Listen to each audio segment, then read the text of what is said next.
Tu biblioteca virtual. Audiolibros. Hola, bienvenidos. Ya estamos a nada de terminar. Vamos a continuar con la lectura de Sibyl. Nos quedamos en la parte 4, reentrada. Capítulo 25. Comenzando a recordar, al principio, Sibyl había dudado que cualquier simple medicina pudiera producir algún cambio decisivo. Pero al ver que los pocos tratamientos de electroshock que había solicitado para sentirse más segura tras intentos de suicidio no efectuaron un cambio apreciable en sus sentimientos, aceptó el pentotal sódico porque se fiaba de la doctora Wilbur.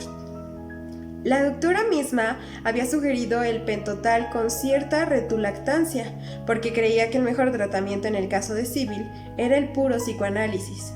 Pero las amenazas de suicidio y el casi intento real hacía necesario eliminar en algún grado y rápidamente la intensa ansiedad y depresión. Por su larga experiencia, la doctora Wilbur sabía que la abreacción, la cesión o descarga emocional resultante de volver a darse cuenta de una experiencia dolorosa que ha sido reprimida porque era intolerable al consciente, era un mecanismo muy útil y que se podía activar con pentotal. Descargando e insensibilizando las emociones dolorosas, el pentotal acostumbraba a llevar a una más profunda comprensión de sí mismo. El primer tratamiento de pentotal, administrado intravenosamente, disminuyó apreciablemente la ansiedad de Sibyl.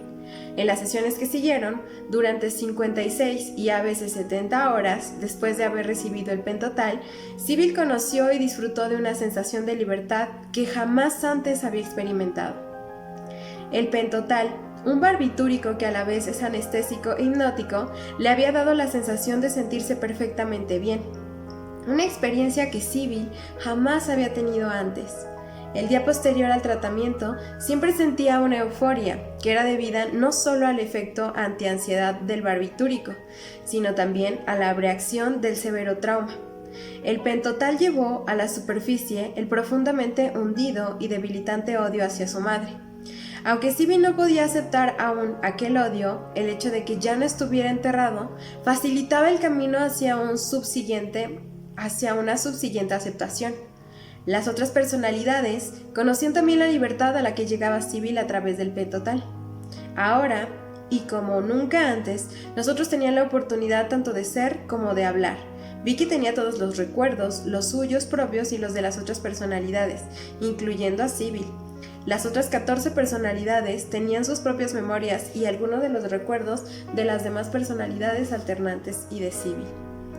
Solo Sibyl no poseía ninguna de las memorias de los otros, pero a medida que el pentotal liberaba algunos fragmentos olvidados del pasado, las memorias relativas a las experiencias de los demás y las memorias de acontecimientos que Sibyl había vivido como ella misma, pero que había olvidado, comenzaron a filtrarse en la conciencia. La memoria no fue una cosa que llegase. Tras el tratamiento del pentotal, la doctora Wilbur confrontaba a Sibyl con las memorias profundas que habían regresado durante el sueño del pentotal y que se desvanecían al despertar. «Oh, me había olvidado completamente de eso», indicaba Sibyl cuando, al despertarse, recibía la memoria. Después, tras recordar aquel acontecimiento, durante un tiempo volvía a perderlo. La doctora lo intentaba de nuevo hasta que, muy gradualmente, lo que había sido recordado bajo el efecto del pentotal comenzaba también a ser recordado en la vida normal, dándose cuenta del nuevo orden de las cosas. Sibyl tenía la sensación de que se hallase donde se hallase, había una pasarela en expansión que iba más allá del doloroso presente y del incluso más aterrador pasado. Las pasarelas estaban orientadas hacia la tierra prometida, ya en el sentido de liberarse de los otros, ya de convertirse en una sola cosa con ellos. Ni Sibyl ni la doctora Wilbur sabían cuál de estas dos formas adoptaría la curación. Igualmente, Sibyl comenzó por primera vez a experimentar las emociones atribuibles a las otras personalidades, empezando también a comprender lo que había originado la disociación. La paciente sabía ahora, no solo intelectual, sino emotivamente que, cuando estoy irritada no puedo estarlo. Naturalmente, la ira era cosa de Peggy Lau. La impresión que la misma Sibyl tenía era de que iba desapareciendo poco a poco el conflicto que la había llevado al río Hudson. apartándola luego de él, más preocupada ahora con el ¿quién soy yo? Informó a la doctora: el pentotal me hace sentir que soy yo. Sin embargo, a pesar de que el conflicto había disminuido, no había desaparecido. Por el momento, el barbitúrico daba una sensación de libertad y, concurrentemente, los sentidos de irrealidad que la habían acosado casi desde el inicio de su vida iban siendo reemplazados gradualmente por una sensación de solidez. Antes, siempre muy alejada de sus sentimientos, ahora se estaba acercando a ellos. Navegando con la velocidad de un velero en una tempestad, Sybil llegó a considerar las sesiones semanales de pentotal como vientos propicios. El que la doctora Wilbur visitase a Sybil en el apartamento cuando le era administrado el pentotal le daba una sensación de comodidad adicional, sintiéndose más con vida, más interesada. Sybil redecoró el apartamento, haciéndolo lo más atractivo posible para su doctora invitada. El pinchazo en la vena, la falta ocasional de posibilidad de hallar una nueva vena cuando hubieron pasado muchos meses y demasiadas venas hubieron sido ya utilizadas, la frecuente hinchazón de la parte anatómica inyectada, la sensación de frío que a veces recorría a la paciente, los hípidos. «Sueno como si estuviese borracha», dijo Vicky, «y aquí estoy recibiendo un tratamiento cuando no estoy enferma». Todas las molestias físicas no importaban. Sin embargo, a la luz del brillante nuevo día que le había traído el pentotal sódico, incluso desde que estaba bajo este tratamiento, Sybil había ganado 6 kilos. ¿Nirvana? No. La euforia era a menudo deshinchada y a veces destruida por las memorias de horrores infantiles que Sybil había enterrado con tanto dolor y que ahora volvían a ser atraídas a la luz. Tu madre te atrapó, y es casi como si tú lo hubieras sustituido en ese atraparte a ti misma, decía la doctora Wilbur, pero estás logrando liberarte de tu madre. Sybil ya lo había hecho en un sueño cerca de la gata, pero se sentía horrorizada por aquel deseo antinatural. Estoy ayudándote a crecer, continuaba la doctora. Estás mejorando y vas a lograr ser capaz de usar todos tus talentos. Proseguía el encantamiento, la exorcización de Hattie Dorset. Tu madre te enseñó que no creyeses en ti misma. Yo te voy a ayudar a que sí lo hagas. Los números regresarán, la música volverá, terminarán los problemas con tu pintura. Harás muchas cosas bien. Tengo frío, tanto frío, contestaba Sybil entre castañeos de dientes. Integración aún estaba muy lejos. A medida que el pasado regresaba en avalancha, aún había más razones para la regresión en las otras personalidades, que eran defensas contra el pasado. Y sin embargo, en el Valle de la Disociación se veían los primeros destellos de la unidad.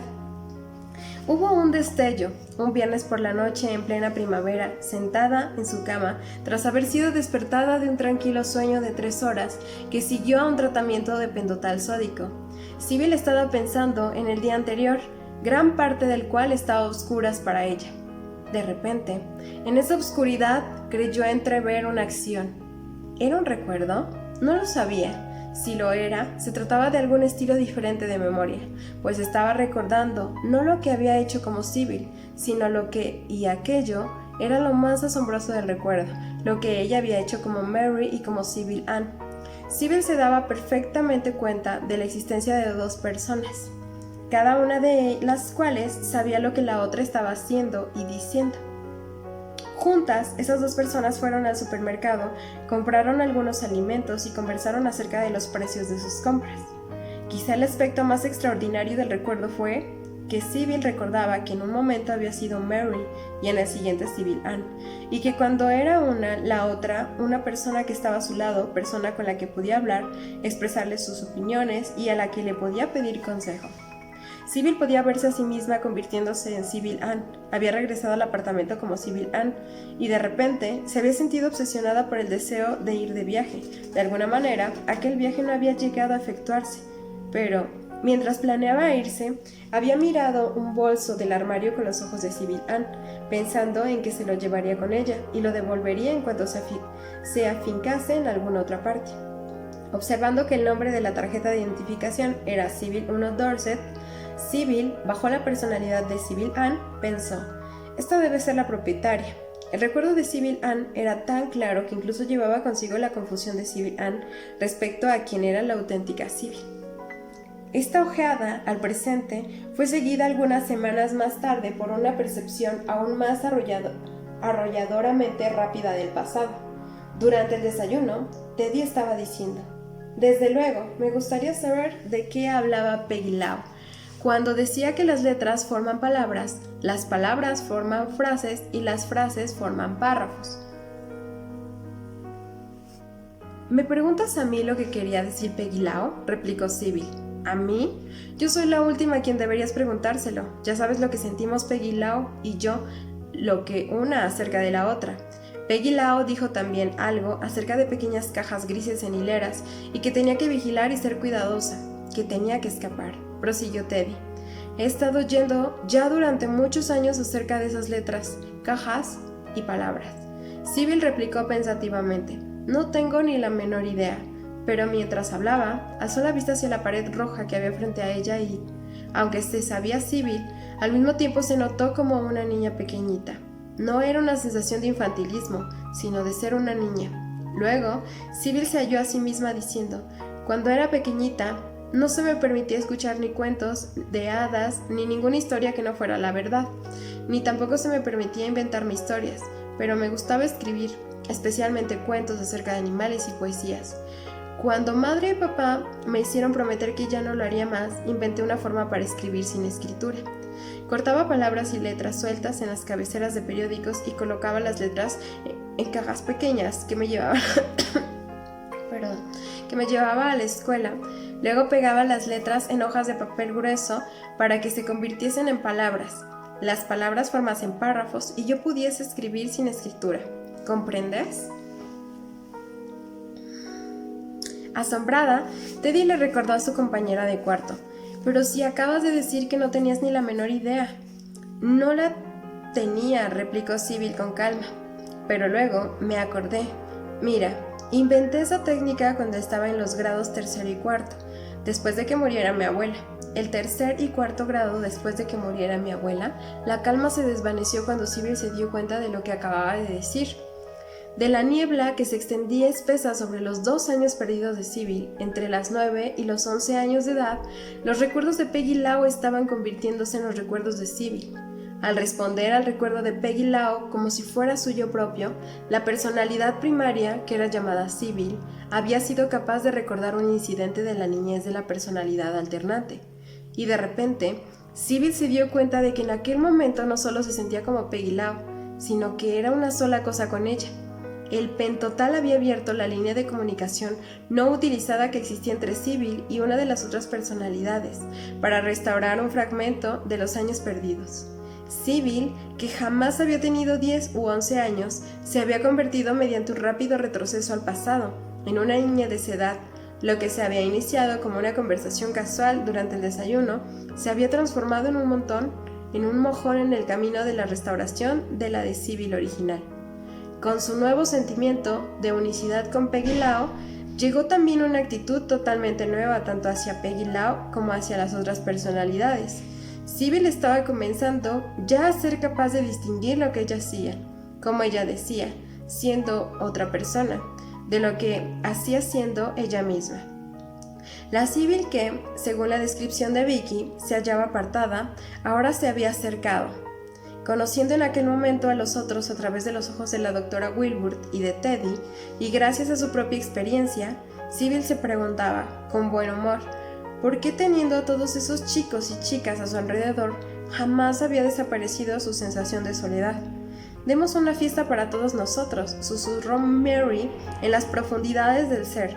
Sybil parecía divertida.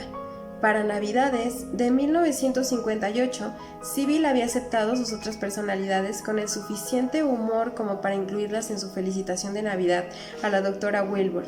Una serie de felicitaciones unidas unas a otras como el fuelle de un acordeón.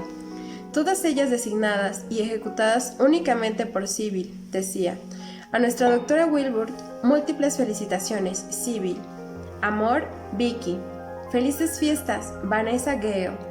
Unas alegres navidades, Mary. Feliz Noel, Marcia y Mike. Los mejores deseos, Sybil Ann. Feliz Año Nuevo, Peggy.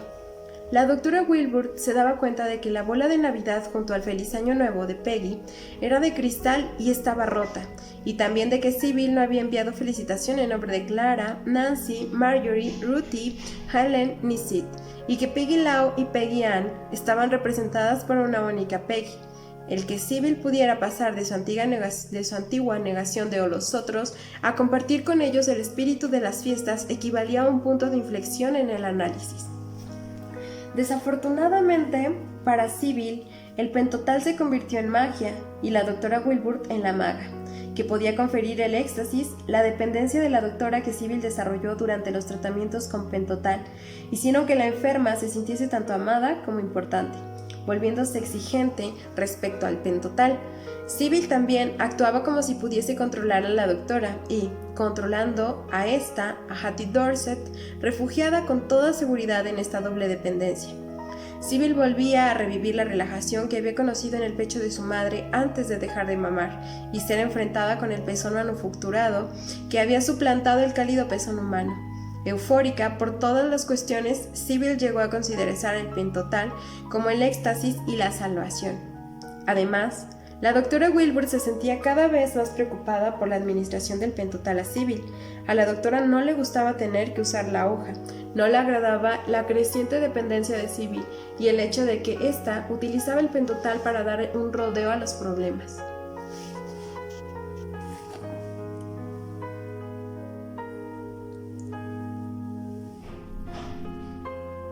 A la doctora le resultaba claro, aunque ciertamente no pasase lo mismo con Sybil, que ninguna medicina podía cambiar los problemas o conflictos psíquicos que había por debajo.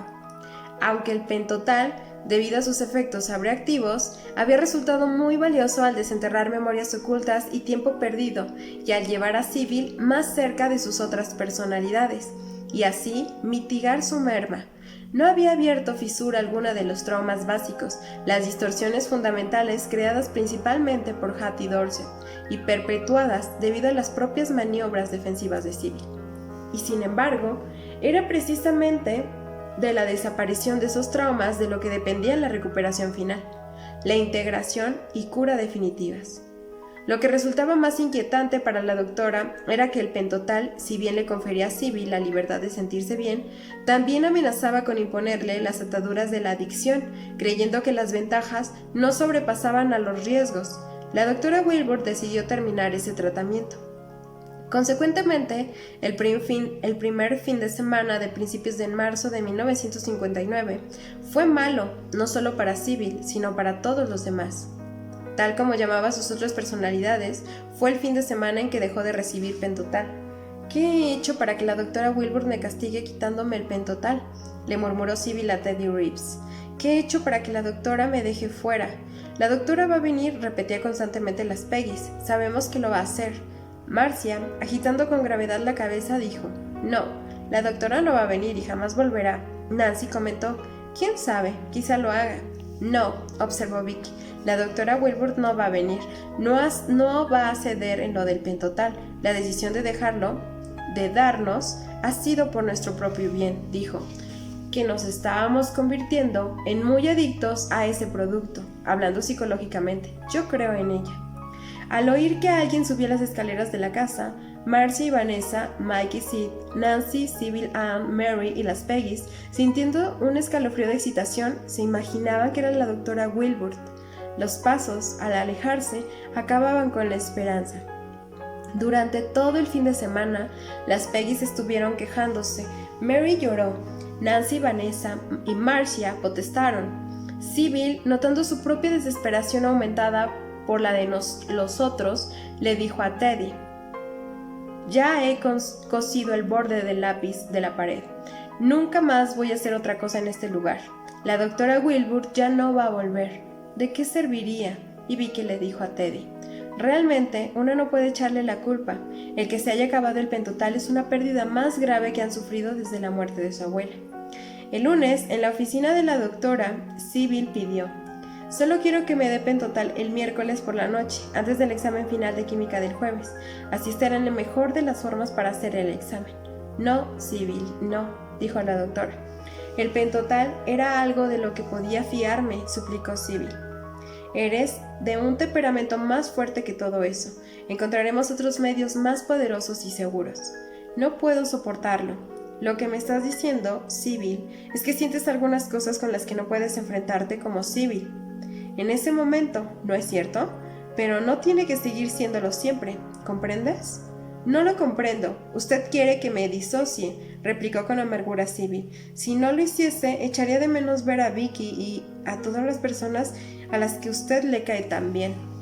Sybil le contestó, todo esto que me dices me hace pensar que es muy bueno que no bebas. Si bebieses, serías una alcohólica. La conexión entre las botellas y los pechos es muy real. El pentotal te dio la relajación del seno de tu madre, tal como lo hace el alcohol para un alcohólico. Y está perfectamente claro que tienes una poderosa adicción psicológica al pentotal. La mejoría no ha sido lo bastante grande como para justificar el riesgo. Rechazada de nuevo, recién privada de la dulce dependencia que le había conferido el pentotal, Sybil se sentía inerme. La resistencia que había ido creando contra el tener que enfrentarse con sus problemas básicos le había sido arrebatada, y le aterrorizaba el saber que ahora probablemente se acercaría más a las verdaderas raíces de su enfermedad. Al darse cuenta de esto, le llegó la ira arrebatadora que acostumbraba a sentir Sybil cuando Hattie Dorset la castigaba sin motivo. Creía que la doctora era tan omnipotente como Hattie, e igual de injusta. Ahora, como en el pasado, Sybil creía que le había llegado el castigo irracional, cruel y totalmente injustificado. Dejando la oficina de la doctora, Sybil caminó a lo largo de la insegura y cimbreante pasarela. Cuando llegó a casa, se tomó un somnífero y se metió a la cama. Al despertarse, hundió la cabeza en la almohada, no pudiendo enfrentarse con el nuevo día. ¿Por qué debía hacerlo?, se preguntó. ¿Para qué valía la pena luchar tan duro y ella sola? No había escapatoria de esto. Sybil estaba segura. Capítulo 26. Futuros independientes.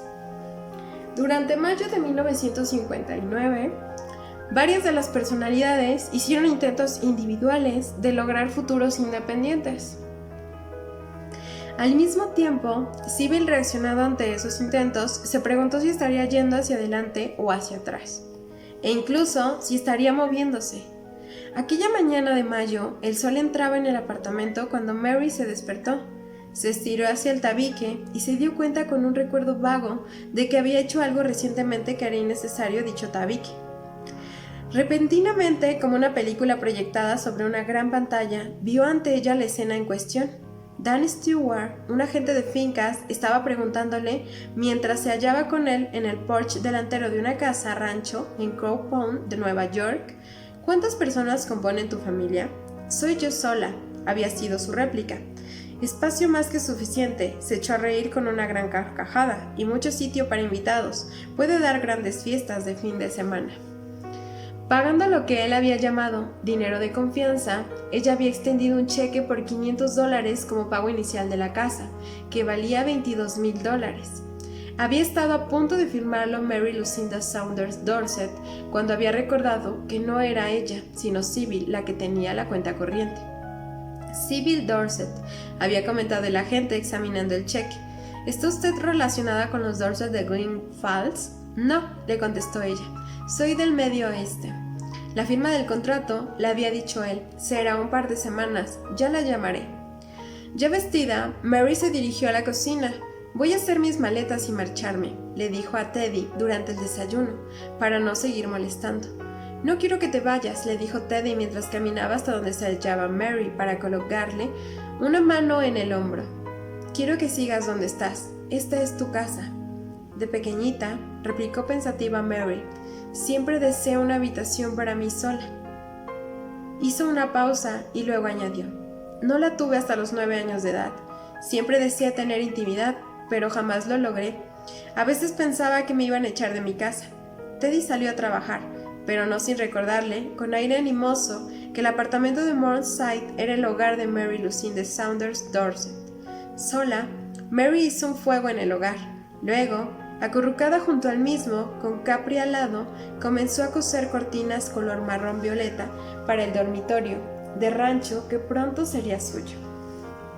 2 días después, Sybil, mirando en el buzón, colocó en su bolso una carta sin abrir de su padre.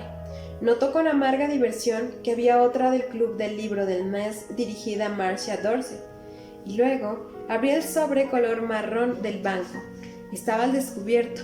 El cheque de $47 que había enviado a la farmacia de Hartley la noche pasada sería devuelto por falta de fondos. Sybil hojeó la matriz de su talonario de cheques. Un cheque por $500.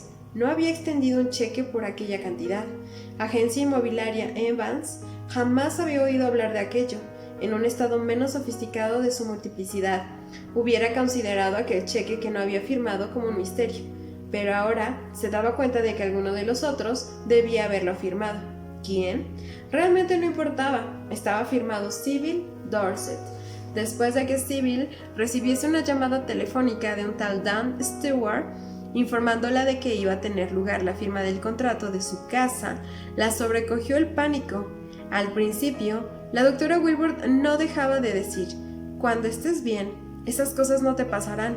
No la ayudaba en nada. Finalmente, la doctora buscó un abogado que, alegando incompetencia mental, rescató a Sybil del compromiso contraído por Mary. La doctora Wilbur, que veía el asunto de la casa de Mary como una huida de la escena primigenia, pensó que todo aquello surgía en la misma trama que había hecho que los chicos construyeran el tabique y que impulsaban a Peggy Lau repetidas huidas en busca de nuevos lugares. Curiosa acerca del papel de los otros que, a diferencia de Sybil, había sabido de la compra, la doctora Wilbur habló de la casa de Mary con dos notorios representantes, Vicky y Peggy Lau. Vicky dijo: «Mary deseaba tanto esa casa que decidí que llevase a cabo los trámites iniciales. Sabía que al final no podría tenerla, pero ¿qué había de malo en dejar que viese cumplido brevemente su sueño? Lo que hizo no fue peor que el tomar un vestido de una tienda y usarlo y luego devolverlo. Muchas mujeres lo hacen. Eso es deshonesto. Lo que hizo Mary no lo fue». Y Peggy Lau explicó: «Yo estaba a favor de dejar que Mary se comprase esa casa. La ayudé a expresar sus sentimientos porque mucha gente ha sido cruel con Mary. A ese señor Stewart no le hizo ningún daño el dejar que Mary se creyera que verdaderamente compraba la casa». Y a la pregunta práctica de la doctora Wilbur, ¿pero quién iba a pagar por ella?, Peggy Lau respondió muy decidida: «Sybil, a ella le corresponde trabajar y cuidar de nosotros». La misma Sybil pensaba soñadoramente en la casa que Mary había comprado y que ella había rechazado. El deseo de que Mary era su deseo, la acción de Mary, la voz sin inhibiciones de una Sybil inconsciente. Los otros tenían una fuerza en forjar la realidad a partir de los sueños, que a Sybil le faltaba. La casa perdida tenía muchos recursos, muchas barricadas contra el recuerdo de las cosas pasadas y por venir. Qué encantador, pensó Sybil, era estar en una casa, sentirse mecida y acariciada por una casa que fuera suya, en la que la madre tierra pudiera apretar a sus hijos contra ella y decir que era uno solo. Peggy Lau vigilaba de cerca a Sybil mientras ésta, sentada en su escritorio del apartamento de Mornside Drive, escribía: 20 de julio de 1959. Querida Carol, esperaba poder aceptar tu invitación de pasar algunas semanas en tu casa de Denver. Me encantaría estar contigo y Carl, reviviendo los viejos tiempos. Además, los veranos de Nueva York son agobiantes y siento necesidad de alejarme. Incluso fui a mirar los horarios de avión, pero Carol, al final he decidido que no puedo hacerlo este verano. Hay demasiadas razones que me obligan a permanecer en Nueva York. Perdóname, aguardemos esperanzadas otra ocasión». Más tarde, aquella mañana, el contenido de la carta estuvo por encima de todo otro pensamiento de Peggy Lau. Mientras caminaba por las calles, tratando de desgastar sus emociones contra el pavimento, Peggy Lau había esperado ir a Denver, y cuando Sybil había llamado a la línea aérea, le había dicho a la doctora Wilbur: «Todos nosotros estamos sonriendo dentro», pero ahora Sybil lo había estropeado todo. No era justo. No era justo, se repetía Peggy Lau mientras aceleraba sus pasos para marcar el ritmo de su creciente furia. También había una sensación de traición esperando que cambiase una luz de tráfico. Peggy Lau se dio cuenta repentinamente de que había llegado al final de la línea y que no podía, o al menos no quería, continuar yendo con Sybil. Tenían diferentes destinos y diferentes formas de vida. Sybil no tiene las mismas ideas que yo, protestó Peggy Lau. Piensa que mis ideas están equivocadas y ella es la que dirige las cosas. Tengo que aceptar que hay veces que hace lo que yo deseo que haga, pero eso se acabó. Jamás puedo volver a confiar en Sybil. Además, tal como lo veía Peggy Lau, su traición era al mismo tiempo un fracaso por parte de Sybil de hacer lo que Peggy Lau deseaba y la violación de un acuerdo, un contrato entre las personalidades negociado por la doctora Wilbur. La doctora había hecho que Peggy Lau aceptase no hacer viajes por su cuenta, ni Sybil prometía llevar a Peggy Lau a sitios. Bueno, pensó Peggy Lau, mientras de nuevo aceleraba sus pasos. Sybil no ha cumplido por su parte del trato, pero yo sí. No he ido a ninguna parte fuera de la ciudad, desde lo de Filadelfia. Peggy Lau tomó la trascendental decisión de cambiar su estatus, de liberarse para dejar de ser una personalidad alternante confinada a un cuerpo que estaba dirigido por una persona extraña. El gran proyecto, que hacía tiempo que venía meditando pero que hasta ahora no había llevado a su eclosión, era el de romper completamente con Sybil y las otras personalidades. Peggy Lau decidió que asumiría el mando del cuerpo y lo llevaría a algún lejano lugar, del que jamás regresaría. En el pasado, Peggy Lau había tenido que estar irritada para hacer. Cuando la ira se extinguía, Sybil regresaba. Peggy Lau nunca había sentido reluctancia alguna al devolver el cuerpo a Sybil. En el futuro, las cosas serían distintas. Aquel cuerpo nunca le iba a pertenecer a nadie más que a Peggy Lau. Sabía exactamente lo que representaba esto. Su existencia había hecho posible la supervivencia de Sybil. Se habían dado muchas ocasiones en que Sybil, llevada por la ira, había decidido que para ella nunca habría otra cosa que el sufrimiento, y que no tendría posibilidad de realizar nada sin interferencia de sus personalidades. En tales ocasiones, preguntándose, ¿de qué sirve todo? Sybil había estado a punto de suicidarse. Haciéndose cargo de la ira, Peggy Lau, literalmente, había dejado que Sybil viviese. Pero ahora, que iba a ser la única ocupante del cuerpo, ahora que ya no sería una personalidad alternante, sino la única personalidad, cuya existencia no dependería únicamente de la ira, todo sería diferente. Sybil no viviría. Animada por la expectación de supremacía y la dulce sensación de la venganza contra Sybil, Peggy Lau se dio cuenta de que había asuntos prácticos que debían ser considerados antes de que pudiera vivir aquella nueva vida por sí sola.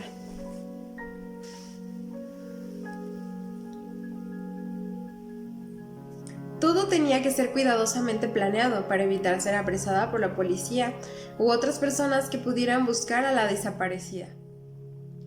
Tomaría los $200 que Sybil tenía guardados en una caja en el apartamento y saldrían de Nueva York enseguida. Aquellos que la buscasen estarían tras la pista de un ente legal llamado Sybil Dorset, una maestra vestida de forma muy conservadora. Por consiguiente, Peggy Lau buscaría una ocupación muy alejada de la enseñanza y se ataviaría con las ropas más chillonas que pudiese comprar. Los perseguidores buscarían a Sybil Dorset en el norte o quizá en el medio oeste. Por consiguiente, Peggy Lau planeaba ir hacia el sur. Mientras doblaba hacia la calle 74 Este, recordó repentinamente que, antes de que se le ocurriesen estos pensamientos, iba de camino a una cita con la doctora Wilbur. Peggy Lau decidió acudir a la cita. Deseaba ver a la doctora por última vez. Acercándose a la doctora, Peggy Lau ordenó sus argumentos, ensayando lo que le diría al llegar a su oficina.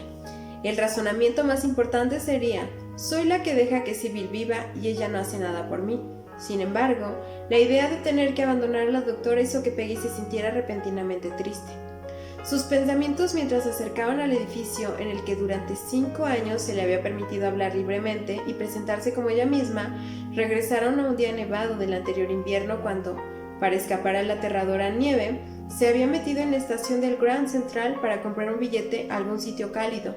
No llevaba mucho tiempo en la estación cuando junto a ella encontró a la doctora Wilbur. Peggy, que no sabía que Sybil, regresando brevemente a la estación, había telefoneado a Teddy y que Teddy había telefoneado a la doctora Wilbur. No podía comprender cómo ésta había llegado allí. «Oh, doctora Wilbur», exclamó Peggy Lau al verla. «¿De dónde salió usted?» Evitando una respuesta directa, la doctora Wilbur se limitó a decir: tenemos que llevarte de vuelta a casa, a una cama caliente. Y Peggy Lau, en lugar de sentirse irritada porque la doctora había intervenido en sus planes, se acurrucó entre sus brazos diciendo: «Oh, doctora Wilbur, me alegra tanto verla». Y juntas caminaron hasta salir de la estación y llegar a la parada de taxis, mientras Peggy Lau se estremecía de frío cuando la doctora colocó su abrigo de visión sobre su paciente escapada. Peggy Lau continuó estremeciéndose, pero no era de frío, era un placer exquisito verse envuelta en bisón, y la doctora Wilbur le había prometido que algún día Peggy Lau podría tener una manga de aquel abrigo de bisón como recuerdo. Peggy Lau entró en la oficina de la doctora con una mezcla de emociones. Luego, sintiéndose repentinamente inerme ante la oleada de poderosas sensaciones que la inundaban, Peggy Lau le contó a la doctora hasta el último detalle de su gran proyecto de emancipación. «¿Qué es lo que he hecho para que quieras abandonarme?», preguntó con voz suave la doctora. Como réplica, Peggy Lau se acurrucó entre sus brazos y exclamó: «Oh, doctora Wilbur». El gesto y el tono eran idénticos a los del día nevado.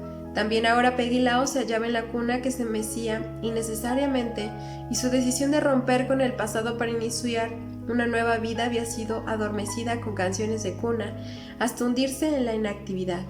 Habiendo gastado todo su fervor en la declaración, Peggy Lau no tenía que realizar ya el hecho. Vanessa se erguía frente al espejo en el que jamás se miraba a Sybil. El cuerpo en que vivía Vanessa era, para su gusto, demasiado delgado. Le hubiera gustado haber tenido un poco más de carne, curvas más redondas, pechos más voluptuosos. Su cabello, aquel cabello castaño rojizo oscuro que llameaba con sus pasiones, ya era más acorde con sus deseos. Deseaba ropa nueva, elegante y atractiva, con la que pudiera enfrentarse al mundo. Qué cansada estaba del velo que colgaba entre ella y el mundo. Era como si ella, junto con los otros, se estuvieran enfrentando a la vida por detrás de una tela de forro para tapicería.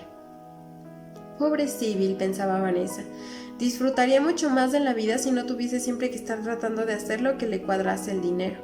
No había tenido ningún trabajo desde que llegó a Nueva York. El dinero de su padre cubría escasamente los gastos básicos. La doctora Wilbur no está siendo pagada. Sybil no tiene dinero para ropa, material artísticos, viajes, y nosotros no la ayudamos en nada, protestando siempre por las cosas que deseamos y a menudo gastando dinero en nuestros caprichos. La conciencia que la hace sentir culpable, aun cuando disfruta de los placeres más pequeños y se halla endeudada, tampoco contribuye a que las cosas vayan mejor. Vanessa reflexionó con amargura que aquella rigidez era una herencia de los hipócritas de Willow Corners. Mientras se pintaba cuidadosamente los labios con un lápiz que Sybil aún no utilizaba, Vanessa de repente tuvo una idea genial. Sybil no ganaba nada, Peggy Lau y Mary malgastaban. A pesar de las preocupaciones de Sybil, en aquel momento, Vanessa tomó una decisión radical. Ella iba a ganar dinero para todos. Recordando el letrero de «Se necesita personal» en la lavandería automática de Amsterdam Avenue, decidió trabajar allí. Sería ideal. Al no suponer ni tensión ni trabajo cerebral, el empleo no reavivaría viejos traumas. Más tarde, aquella mañana, Vanessa obtuvo el trabajo en la lavandería. Al descubrir que tenía un empleo, los otros se sintieron complacidos. Peggy Lau creyó que era muy divertido y los chicos admitieron que se lo pasaban en grande, haciendo funcionar las máquinas. Peggy pensó que el tener un trabajo no solo era muy sensato económicamente hablando, sino también era una buena terapia. La misma Sybil aceptó que aquel era un tipo de trabajo que le parecía tener sentido, pero era para Vanessa, que alternaba con los otros al realizar las simples tareas necesarias en el empleo para la que ésta representaba más. En cualquier caso, desde mediados de agosto de 1959 hasta mediados de octubre, Sybil tuvo un trabajo que Vanessa había logrado. Sin embargo, cuando el empleo interfirió con la asistencia a clases, que por aquel entonces llegaban a su punto culminante, Sybil, con la aprobación de la doctora Wilbur, dejó el empleo. De todas las personalidades, Vanessa fue la única que no pudo aceptar dejar un trabajo que le había dado nueva ropa y la oportunidad de limpiar la sensación de culpa y la hipocresía del pasado. Para Vanessa, los 2 meses de la lavandería habían representado una purificación. Mientras tanto, Marcia creía tener una solución mejor que trabajar en una lavandería. Quería ganar dinero con su talento. Podría hacer muchas cosas, pensaba mientras iba hacia el buzón, si todo el mundo no se interpusiera en mi camino. Colocó con ansiedad la llave en la cerradura. En aquel momento, dos de sus esfuerzos creativos más recientes estaban tratando de ser aceptados por el mundo. Uno era una canción popular, Día de fiesta para dos, de la que había escrito tanto la letra como la música. Al encontrar una copia de la canción en un cajón, Sybil había enrojecido por el azoramiento. ¿Qué pensaría la gente? Había oído decir Marcia a Sybil: si me muriera en este momento y encontrasen esta cancioncilla infantil entre mis pertenencias. Naturalmente, Sybil estaba en contra de haber enviado la canción a una firma de música. Así era Sybil, derrotada antes de comenzar. Marcia había enviado la canción a despecho de Sybil. ¿Habría una respuesta hoy? Si se la compraban, Marcia podría adquirir todas las pinturas que desease y no tendría que utilizar el dinero de Sybil. Por otra parte, el ensayo enviado a la revista Parents llevaba 3 semanas en el correo. Quizá hubiese ya una respuesta. Este ensayo tenía el título: ¿Puede ser peligrosa una madre amante? Algunas frases importantes le vinieron a la memoria. Esta madre era ambivalente. Este tipo de amor consistentemente inconsciente es peligroso para un niño confiado. ¿Puede una madre amante hacer que su hijo sea un neurótico potencial? Los psiquiatras y los psicólogos nos dicen que sí es posible. No había noticias acerca de la canción o el ensayo, pero había una carta del club del libro al que pertenecía Marcia. Cuando usted hace socio a un amigo, decía la carta, recibe 4 libros gratis. Marcia decidió ser socia a su amiga Sybil Dorset. Su amiga había objeteado contra el poner el nombre de Marcia en el buzón, pero Marcia había mantenido su posición diciendo a Sybil, por intermedio de la doctora Wilbur, que en aquellos días estaba recibiendo más correspondencia que Sybil. Había vencido. Allí en el buzón se veía Marcia Bowling, junto a Dorset y Reeves. Bueno, pensó Marcia, también tengo que ganar alguna vez. Mientras subía por las escaleras hacia su departamento, Marcia pensaba malhumorada en su estatus. Ella era la que salía a la palestra cuando Sybil notaba simultáneamente ira y una sensación de rechazo. Era quien se encargaba de sus sentimientos cuando Sybil no podía hacerles frente. Marcia, había dicho Vicky, siente lo que Sybil, solo que más. No es extraño, reflexionó Marcia, dado que estoy tan cerca de Sybil que cuando ella duerme, yo ni siquiera puedo abrir los ojos, pero quiero ser alguien, una identidad reconocida. Si vendo mi canción y mi artículo, insistiré en usar mi propio nombre. La fama y el dinero serán míos. Pasa lo mismo con mi pintura. Mi estilo es tan individual que no puede ser confundido con el de las obras de los otros, y soy más astuta que la mayor parte de ellos, exceptuando quizás a Vicky y a Vanessa. Mi misma existencia, pensó Marcia, mientras abría la puerta del apartamento. Es tenue. Cuando Sybil es feliz no me necesita ni a mí ni a ninguno de los otros. Dentro del apartamento, Marcia pudo notar que Teddy no se sentía tranquila con ella. Se dio cuenta de que temía sus depresiones y sus impulsos suicidas. Marcia se dirigió a su caballete y comenzó, como era característico en ella, a pintar con gran variedad de colores. De pronto, dejó la paleta pensando: lo tengo todo y no tengo nada. Posee un gran talento y una existencia demasiado frágil. Tal como la doctora Wilbur había observado, Marcia era una contradicción aparente, por una parte muy productiva, por otra parte igualmente destructiva. Y por debajo de su animación y creatividad había una cualidad obscura conectada con la tremenda necesidad de tener una madre amante y un deseo igualmente grande de asesinar retrospectivamente a la madre que tuvo. Igualmente grande la existencia básica de Marcia de derivar el deseo mortífero hacia su madre, expresado hacía mucho cuando Marcia había deseado que la pequeña caja se hiciera grande, pero el deseo mortífero se alternaba en el interior de Marcia con un deseo de muerte para sí misma. Cuando Sybil se había hallado junto a la orilla del río Hudson dispuesta a saltar, Marcia había sido la fuerza interior propulsora. Quiero vivir sin la persecución, sin la asfixia, sin las lágrimas, pensó Marcia, mientras caminaba de regreso al caballete. Quiero sentirme parte de algo, quiero hacerme un nombre en el mundo. Quiero levantarme por la mañana y sentirme bien, y quiero ir a la cama por la noche y dormir y poder despertar, esté o no dormida Sybil, abriendo mis ojos. Sentada en su escritorio el 17 de agosto de 1959, Sybil escribió a la doctora Wilbur: no voy a decirle que no hay nada que vaya mal, ambas sabemos que sí lo hay, pero no es lo que antes le he hecho creer. No tengo ninguna personalidad múltiple, no tengo ni un solo doble que me ayude. Yo soy todas ellas. He estado mintiendo al tratar de hacer ver que las tenía. Las disociaciones no son el problema porque en realidad no existen. pero debe de haber algo malo o no recurriría a hacer ver que soy así. Y puede preguntarme lo que quiera acerca de mi madre. Las cosas tan radicales que le he dicho acerca de ella no eran ciertas. Mi madre era un poco demasiado ansiosa. A veces mariposeaba, era astuta, pero me amaba. Era súper protectora y me vigilaba de continuo. Yo no era una persona interesante y encantadora como era ella. Mis padres eran mucho mejor de lo que son la mayoría de los padres. Teníamos una casa hermosa, mucho que comer y ropa elegante. Yo tenía montañas de juguetes y libros. Mis padres intervinieron para que no me dedicase a la música y el dibujo, pero se debió a una falta de comprensión y no a una falta de cariño. No tenía razón alguna para quejarme. No sé cuál fue el motivo que me hizo que al crecer me convirtiese en algo tan raro.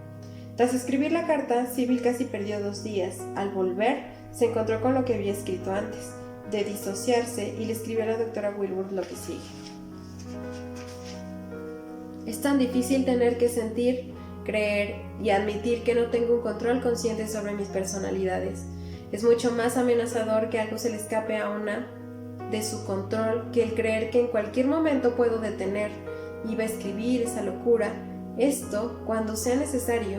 En el momento en que escribí la carta anterior me había hecho a la idea de que iba a probar a usted que podía mostrarme muy compuesta y fría, y no necesitaba pedirle que me escuchase o que me explicase algo, ni tampoco necesitaba su ayuda, al decirle que todo aquello de las personalidades múltiples no era verdaderamente cierto, sino pura invención. Podría demostrarle, o al menos lo creía, que no la necesitaba. Bueno, sería mucho más fácil si fueran mentiras, pero de la única mentira de la que soy culpable es de haber pretendido durante tanto tiempo antes de acudir a usted que todo iba bien. Ahora, al pretender que las personalidades no existían, ha originado que perdiese unos 2 días. 3 semanas más tarde, Sybil reafirmó que creía en la existencia de las otras personalidades en una carta a la señorita Updike, la enfermera universitaria, de sus días de estudiante. Cuando llevaba varios meses sometida a análisis, le escribí a usted que la doctora Wilbur me había explicado el asunto de las personalidades múltiples y el hecho de que los periodos en blanco, como siempre los había llamado yo, no estaban en blanco más que en mi recuerdo. Había estado actuando y otra persona se había hecho cargo de mi cuerpo y dicho esto, las cosas que yo no había podido por alguna razón, fuera el miedo a las consecuencias, la falta de confianza, la falta de dinero o el buscar apartarme de los problemas y presiones demasiado grandes como para que me enfrentase con ellos como yo misma. Lo que estoy tratando de explicar es un punto doble. Los periodos en blanco que he tenido desde antes de los 4 años de edad eran periodos en los que hacía cosas como una de las otras 15 personalidades que han emergido de tiempo en tiempo para solucionar los problemas o preocupaciones del pasado o del presente. Muchos de estos comenzaron con mi madre, que a veces era catatónica, otras veces se echaba a reír histéricamente o hacía chistes con gran agudeza. Bailaba en la calle o hablaba demasiado fuerte en la iglesia o actuaba como una boba en una fiesta. A veces era cruel y en ciertas ocasiones totalmente incomunicable. Estábamos tratando de deshacer lo que se hizo y que usted, en su aversión hacia mi madre, parecía presentir. Mientras la señorita Updike leía esta carta, recordó el viaje de vuelta a casa durante el cual, como si fuera un camaleón, Sybil había revelado una rápida sucesión de comportamientos que ella había interpretado solamente como distintos estados de ánimo. La señorita Updike recordaba que en cierto momento Sybil había colocado su cabeza sobre el regazo de su compañera, pero que luego había insistido, jamás haría una cosa así. Las otras personalidades que habían sido negadas en el pasado por desconocimiento y en el presente por vergüenza, habían sido readmitidas a lo que, para Sybil, constituía la realidad. Vamos a dejar hasta aquí. Ya vamos en la página 411. Ya nos falta súper poquito. Gracias por acompañarme. Me encanta leerles y les mando un abrazo.